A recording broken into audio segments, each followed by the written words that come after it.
Hello leaders, and welcome back to the Leader Portal and our session video overviews. Today we will be discussing Session 4, Family Communication. As mentioned before, for a more complete guide of this session, refer back to your Leader Manual and Dr. Quinn's book. When preparing for tonight's session, refer back to the content. This will include the good communication strategies, iMessages, reflective listening, and nonverbal communication. This session focuses on fostering better communication between the youth, their parents, and any other family members. As a result of the activities from this session, each family member will gain a better understanding of their needs and their circumstances. Each exercise will promote a positive family interaction that the families can continue to build on throughout the rest of the week. Families will learn to negotiate their individual roles and understand the importance of nonverbal communication. As with the session on family cooperation, this session encourages families to work together towards a common goal and to solve any interpersonal issues that they may have. The ultimate goal of this session is to facilitate beneficial communication of their feelings, needs, and expectations to each other in a healthy way. After welcoming the families, this session should begin with the families completing their Session 4 evaluations as they arrive. This assessment can be found on the FSP Leader Portal under the Session 4 tab. Be sure to write their ID numbers on the top of their paper prior to the session beginning. Ensure them that this info will remain confidential. You can demonstrate this confidentiality by not reading the evaluations when the families turn them in. Once completing the paperwork, take about 10 minutes to discuss last week's homework, which was the parental monitoring and supervision schedule. If the families completed this homework, make sure you punch their homework card. Take some time to introduce the topic of communication. Get the families engaged by asking them questions about their communication styles, what they think positive communication looks like, and why effective communication is important. Some examples of questions that you can ask include, what do two people have to do in order to effectively communicate? Why is communication important in family life? And how is communication related to the activities completed during the family cooperation session? The first handout for this session is on reflective listening. An important part of communication is listening. Active listening or reflective listening involves not only one listening to what someone is saying, but also paying attention to the underlying feelings and nonverbal cues that they are giving.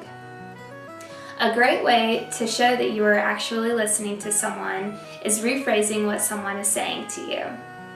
Rephrasing lets the speaker know that you are listening to them, you care about their feelings, and you are trying to understand what they are saying.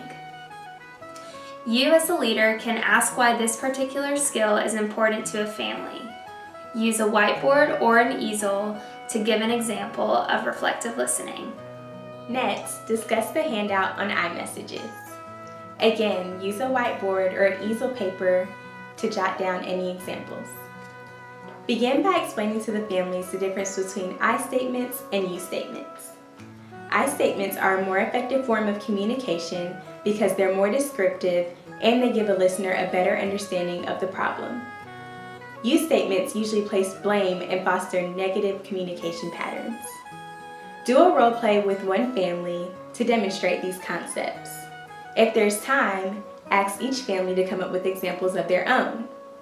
Finally, encourage the families to use iMessages in their homes for the rest of the week. Next is handout number 3, Ideas to Improve Communication.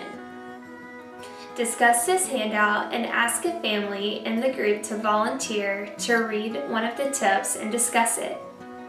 If there is time, have the families come up with their own examples that show the use of these ideas.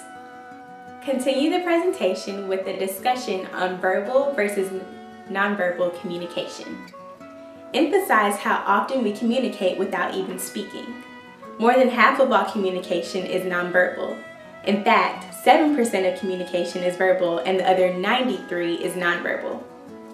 Ask a member of the group to demonstrate body language and what it communicates. To encourage more group participation, have the families act out good versus bad communication, and take a moment to examine which made each interaction either good or bad. Follow up with a discussion on verbal communication and how important it is to be clear, descriptive, and exact with what you say. This helps to avoid misinterpretation. Emphasize that communication is more than just what we say. It's also the feelings and meanings behind our interactions. Activity 1 is taking a look at the ideal child and the ideal parent. Introduce this activity by saying to the participants, you are writing an ideal child or an ideal parent want ad for the newspaper. Divide the room into 2 different groups, parents in one room and youth in the other. For each room, discuss the different characteristics of what an ideal parent or an ideal child has. Each group should come up with at least 15 different characteristics. When both groups are finished, have everyone come back together into one room and discuss what each poster has. Have the parent read from the parent poster and have a child read from the child poster. The purpose of this activity is to vocalize what is wanted in an ideal parent and an ideal child. Interestingly enough, the families may see that what they wrote down is very similar. Circle these similarities as a visual representation of how an ideal parent and an ideal child is more similar than it is different. Take some time to discuss the following questions as well. Are there statements that are unclear on the posters? What do you think your parent or your child said? Name one ideal characteristic that your parent or child already has and one that they can actually improve on. Again, for a more complete guide to these questions, take a look at your leader manual or Dr. Quinn's book. Begin the next activity with a discussion about negotiating family roles. Emphasize that our roles constantly need to be negotiated as our families grow and change.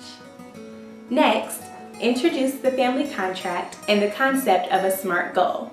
SMART being an acronym for specific, measurable, attainable, realistic, and timely. Take some time to read over the handout and explain to the families how to fill it out. Have the youth and their parents identify situations in their families that need to be worked on. Then have the families break up into family groups to fill out the contract. Once they're finished, bring them back together as one group to share. Encourage the families to uphold their contracts for the rest of the week, as there will be a discussion about this during the next session. Go ahead and end the session with the discussion and have the families fill out their takeaway sheet and discuss what their biggest takeaway was. Encourage the families to follow their family contracts. Also, introduce the homework for this week, which is car time. This is time that they will get to spend together, obviously in the car, but encourage them to ask questions to help them get to know each other better.